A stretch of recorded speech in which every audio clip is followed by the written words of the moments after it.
Hi, I'm Nam, and this is an analysis explaining why In Rainbows by Radiohead is the definition of a perfect album.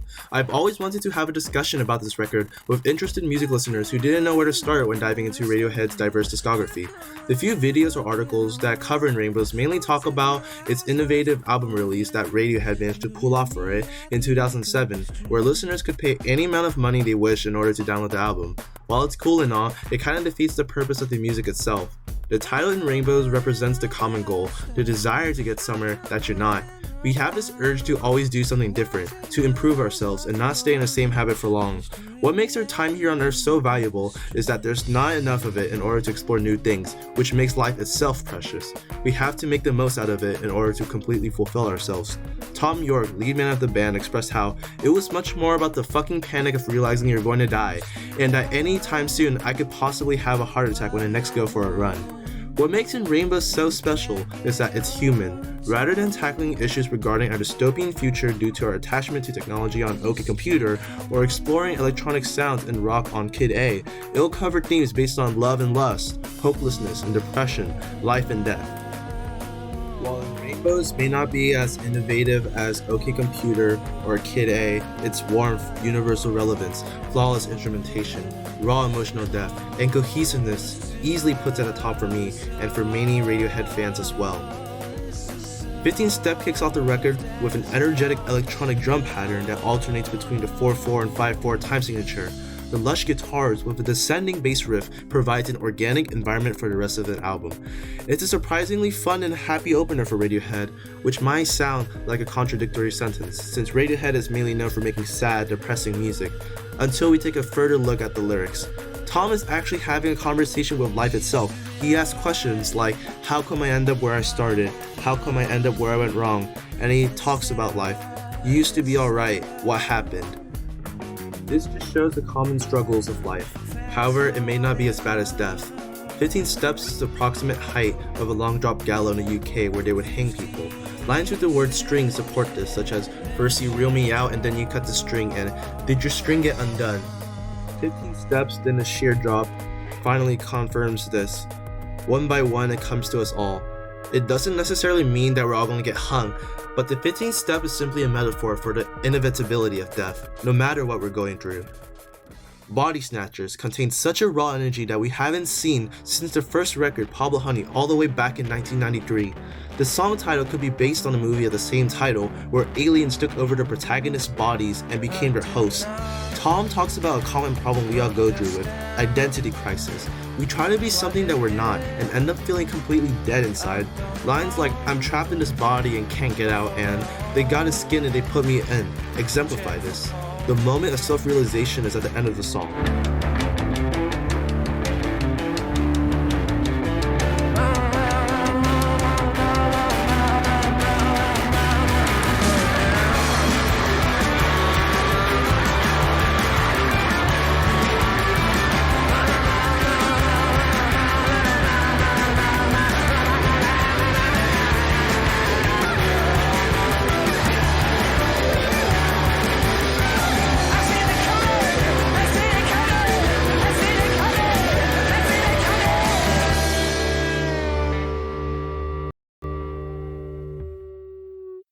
Newt is the most beautiful track on the record, with Tom's nasal haunting croons paired along with Colin Greenwood's defining bass riff.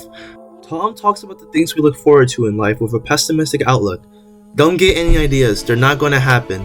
These ideas represent our goals, dreams, everything we strive for in life in order to reach these ideas. While being optimistic is an option, once you reach these goals, you'll feel some sort of temporary satisfaction and go back to your natural state. Now that you found it, it's gone. Now that you feel it, you don't. You've gone off the rails. Once you realize that your goals didn't bring you any permanent happiness, what's the point of living anymore? What else are you supposed to be doing now? The ending of the song is a perfect conclusion as he vocalizes as smoothly as butter, which I personally interpret as him masking how unforgiving life truly is.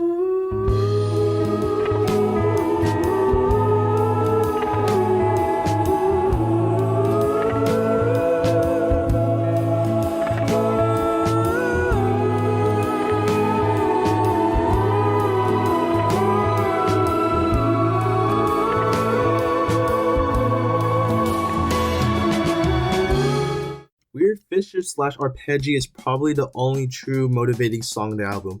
It begins with alternating arpeggio guitar riffs, hence the arpeggi in the title, between Johnny and Ed O'Brien that almost sounds like water flowing through a river. Because of such vague metaphors, this song can mean certain things for different people. Tom narrates about him being at the bottom of the ocean, which represents someone's low point. I personally view the low point as Tom's current state of depression. The eyes, which seduces him to get out of his low point, are a metaphor for anything that has such a property of inciting interest, in this case seduction. This relates back to the purpose of the record itself, the desire to get somewhere that you're not. The eyes convince Tom to fall off the edge of the earth, just to do something so extravagant and extreme that he convinces himself that it will help him get out of his depression. As he progresses through his journey, the background vocals from Ed scream way out to describe how huge of a leap he's making. The track crescendos to a dramatic climax and is left with only the keyboard notes floating out of thin air. Tom somehow relapses back into a state worse to his previous start. I get eaten by the worms. The alien fishes and worms eating away at his body just proves how deep he's gone. Thankfully, it's not over yet.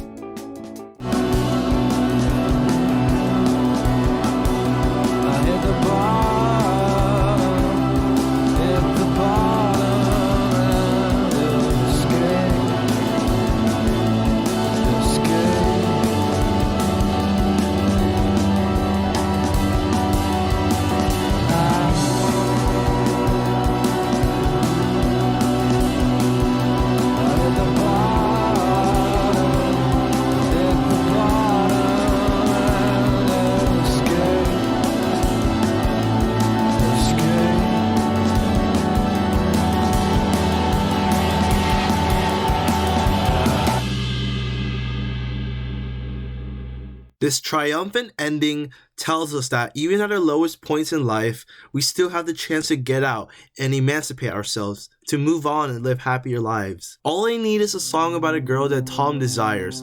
While simply just a love song, Tom manages to include some of his most well thought out lyrics.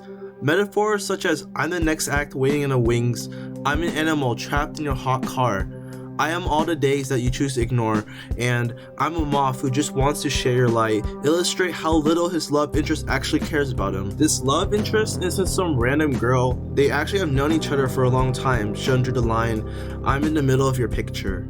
He later admits that his love for this woman isn't because of her defining qualities or anything. "I only stick with you because there are no others. She seems to be the most convenient option, so he only gravitates towards her instead of approaching better women who actually care for him." I think the ending of this track is so heart-wrenching because Tom reveals his closure with this woman who makes him feel terrible, miserable.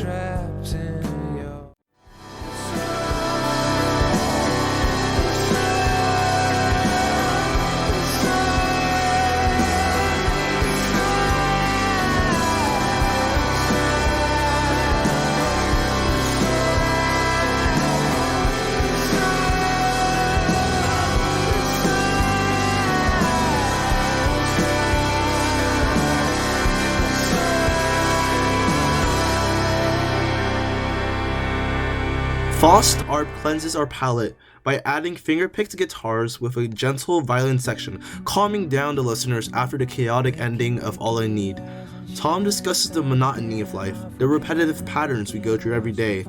The first two verses show this not only through its lyrics but through repeated words as well. The narrator hates this routine he got himself into and feels dead from the neck up. "We thought we had it in you" represents the societal expectations from his parents, friends, lovers, whoever.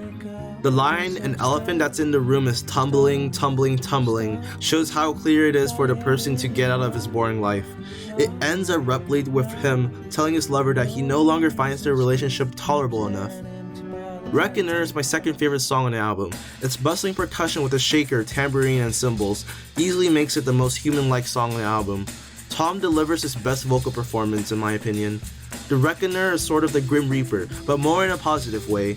He's more peaceful and guides us through the journey from life to death. "You're not to blame for bittersweet distractors" represents how irrelevant materialistic things or dreams are. We can't bring them into the afterlife after all. Dedicated to all human beings shows that death is in fact universal. My favorite part of the entire album is this one bridge.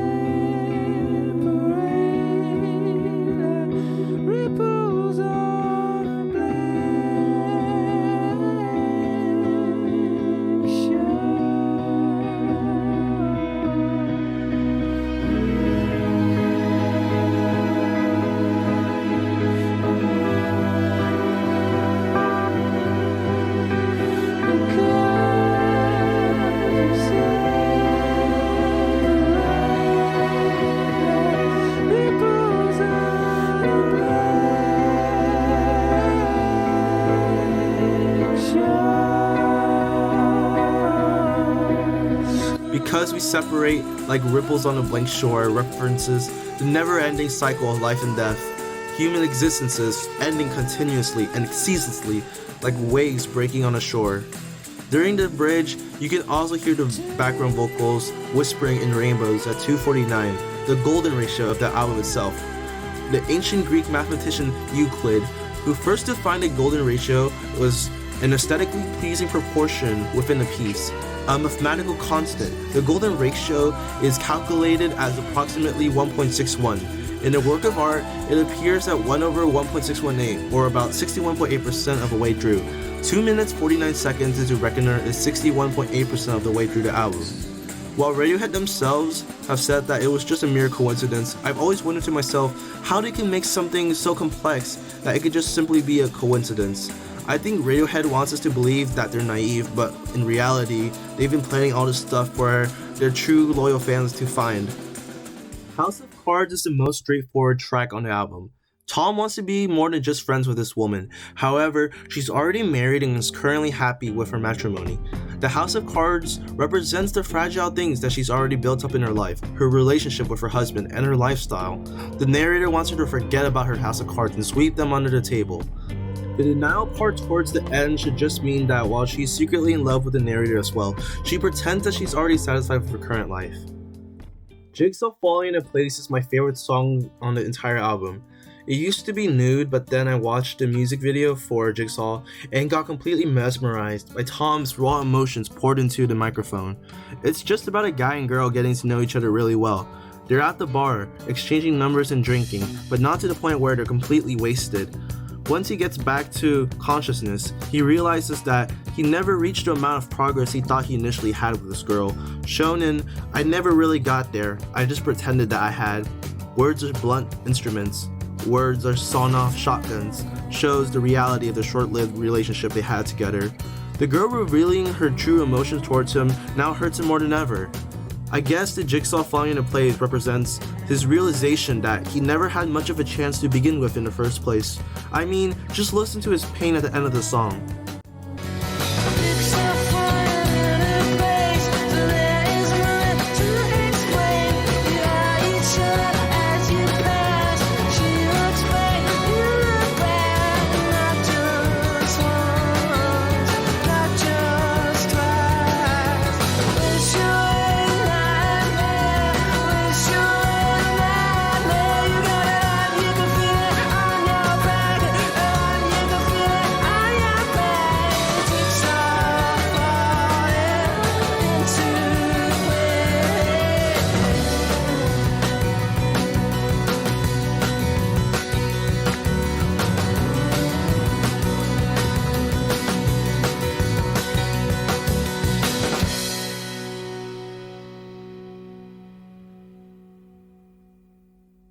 Wish Away the Nightmare is just the narrator trying to relieve himself from his heartache. The only silver lining the protagonist finds towards the end of the song is that strange light that he can feel on his back, that warm feeling that helps him get back on his feet and move on, similar to the themes on Weird Fishes. It's just a perfect song that us guys can always relate to. Videotape, the final song on the record, captures the life of Tom through a videotape. Rather than saying goodbye face to face with his loved ones, he'd rather display his happiest memories on tape. He's on his final stages of dying through these lines. "When I'm at the pearly gates, when Mephistopheles is just beneath me and he's reaching to grab me." He ends the song with a bittersweet moment, although he's going to be leaving soon. He wants his audience to know that his last day remaining on Earth was the most perfect day he's ever seen. This song was mostly likely inspired by Gauve's Faust, a tragic play. Faust, whose name we see on the song Faust Arp, is a protagonist in a play who is desperate to find happiness. He resorts to selling his soul to the devil, Mephistopheles, in exchange for happiness. As it turns out, Faust only found happiness at the end where he died, where he realized just how beautiful life was. After Tom's verse is finished, the song spins into a void of drums and distorted keyboards. It closes out the album with a melancholic sound. Overall, In Rainbows is a bittersweet album. To be honest, I can still listen to it anytime, anywhere. Whether I'm happy, sad, or angry, it's just calming and soothes me down at night. It really reminds me of just lying in bed, wrapped under the blankets. Its versatility yet profound message has taught me many life lessons that I still apply to my own daily life. I've become obsessed with Radiohead because of how they're able to discuss such controversial topics normal artists wouldn't cover while still making such incredible music. Thank you, Rainbows, for changing my life.